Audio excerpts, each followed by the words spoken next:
Hi and welcome to Peek a Book. This is a channel where I review books of all kinds. I love reading books. There's been a bunch of books accumulating on my shelves and I keep ordering new ones. So I figured one way to motivate myself to finish reading some of these books was to start reviewing them, putting them online for friends and family. But hey, it's not an exclusive club, so if you love books that are similar to my tastes, then you might find something interesting here and I'd love it if you join the conversation. Anyway, to get to the book at hand, it's called How to Change. It's in the realm of behavior science, which is a very popular field over the last few years. And we've seen a whole bunch of books. Anytime you go to a bookstore, you'll see a whole bunch of books in this category. I think it may have something to do with social media and the fact that we are constantly comparing ourselves to all these fantastic people with their brilliant images of fitness and being really efficient and motivational speakers and all that kind of stuff. I don't know, it's just a theory, but it really gets us to think about hacking the body and hacking the mind and so on and so forth. So that's kind of the zeitgeist right now, and that's why maybe behavior books are kind of behavior science is becoming a big field, and books in that field are being published with great frequency and people love them. The gold standard I feel in this category in terms of books was Thinking Fast and Slow by Daniel Kahneman. It was really fantastic. It had a lot of insight. The only thing was that it was a bit of a studious read. It wasn't exactly racy, although it was interesting and one could kind of read it. It wasn't exactly academic. It was enjoyable and entertaining, but it was something that was deeply engaging and you had to focus on it. Other books in this category may be something to do with behavioral economics, and maybe Freakonomics was one of the first books that I read, at least in this kind of category, and introduced me to this kind of thinking. But anyway, enough about the category. Let's talk about this book. So this is written by Katie Milkman, the author. She's a PhD in behavior science, and she actually quotes a lot of her own research in this book. So she's kind of put it all together, accumulated all the research that she's done into one story, particularly about how to change, how to make change in your life. Clearly, that's a big concern for all of us. We all have terrible habits that we want to get rid of. We all want a new start in life. We want to do something else. We want to be efficient. We want to change jobs. There's so many different things that we want to do. Everything involves change. So this is really the book of the science of getting from where you are to where you want to be. That's the subheading. And that's really what it talks about. It deals with some very interesting concepts. Some of them you may have heard of because all this kind of research is very often published when the studies are done, etc. So you may have heard of them, but it's all put together in a comprehensive little package to help you understand a few things. And it's anecdotally told. So for example, Katie Milkman looks at her mentor and figures out that he's really successful at mentoring people, and the kind of success ratio that he has is far above the average in terms of other people. And she wants to understand why that happens. So that's the kind of approach she has, and I like that because it's anecdotal, it's human, it's first person. It's not a writer that's researched some subject. She herself is the researcher and she's written the book. So that's quite an interesting phenomenon. It makes the book quite interesting. As you can see, I've made some very pretty little notes here on different chapters and some of the key takeaways from the book, and I'm going to talk about a few of them so that you get a flavor of the book. And then you can decide whether you want to pick up the book and read it or not. I do recommend this book because it's a light reading, it's kind of racy, it's written like a bestseller. I don't know whether it's a bestseller or not, but it's written like a bestseller.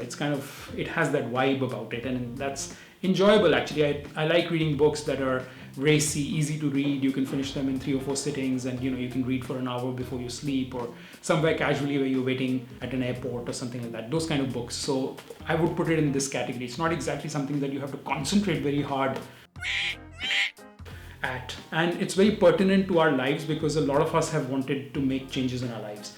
We wanted to make that New Year resolution to get fitter, to maybe become more efficient at the workplace and things like that. So it's very pertinent to our lives, very applicable. This is almost like a handbook which helps you get to where you want to be with the help of the research that Katie Milkman has put together. And it summarizes every chapter right at the end with the some of the salient points, etc. So it's very easy to kind of refer to it and go back to it and get the whole message of each chapter out. It's very clear. Sometimes I do feel that when you read books and they're 200 pages or something, you kind of lose what you started with. You come up against a concept later on in the book and you find that you've forgotten the first 3 concepts. And this summary at the end of the chapter kind of helps, and you can read the chapter list and get a basic understanding of what this book really covers. But let's get to the first point that this book talks about. It talks about the importance, for example, of a fresh start. Why New Year resolutions are kind of important. A lot of them don't stick, but at some level that's a different issue in terms of how do you make change lasting, and that also is something she talks about in the book. But getting a fresh start, I found one aspect really interesting is that we don't think of our lives as a continuum. We think of them as episodes. So maybe the time that you went to college, the time that you got married, the first couple of years of your relationship, or maybe when you went and moved cities and lived somewhere else for a year or two. So for example, I went to Los Angeles for a year and a half or so, and that I definitely see as a phase of my life, and I look at it like that. It's not a straight line, it's kind of these big events that happen in your life.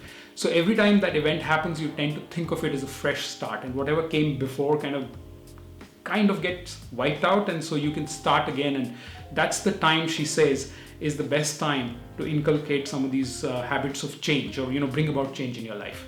Another very interesting concept that's dealt with in this book, and like I said, all of these concepts are illustrated with some studies that Katie Milkman herself has done, or some other studies that she quotes, etc., and some insights that she gathers from some of her teaching classes, etc., is temptation bundling. And the idea here is that whenever you do something that's a negative habit, you indulge in something that's a negative habit, you kind of add on a positive habit with it. So for example, if you want to binge on Netflix shows and you do that all the time and it's wasting a lot of your time, you could bundle something positive with it, such as being on a treadmill while you're watching the show.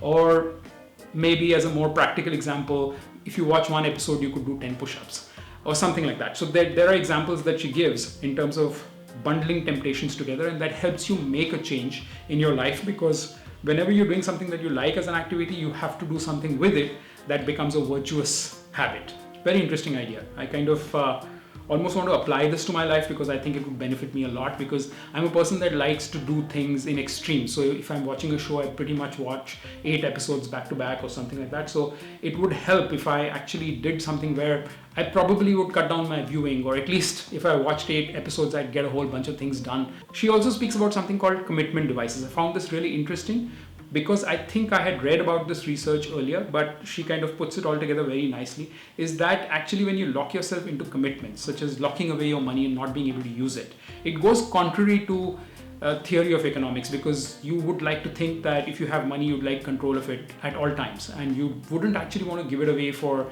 very little or no interest at all, basically not benefiting you in any way, except that it's kind of forcing you into a kind of commitment. That actually becomes quite effective in guiding change, in making a change in your life. And commitment devices can be cash devices where you pay a fine. For example, if you don't land up at the gym, you have a voluntary agreement with a friend that if you don't land up at the gym and they do, you end up paying them a certain amount of money. So those voluntary commitment devices actually become quite effective in making changes.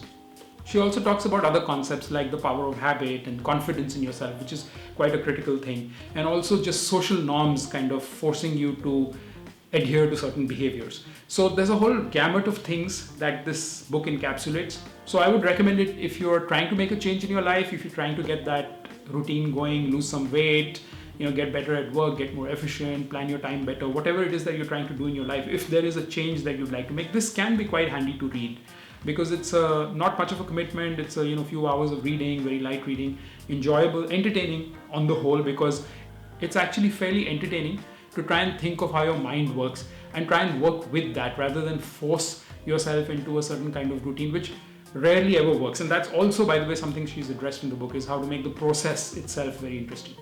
So I'd give this book 4 or 5 stars. And the reason I do that is, for me, the gold standard in this kind of category would be something like Thinking Fast and Slow.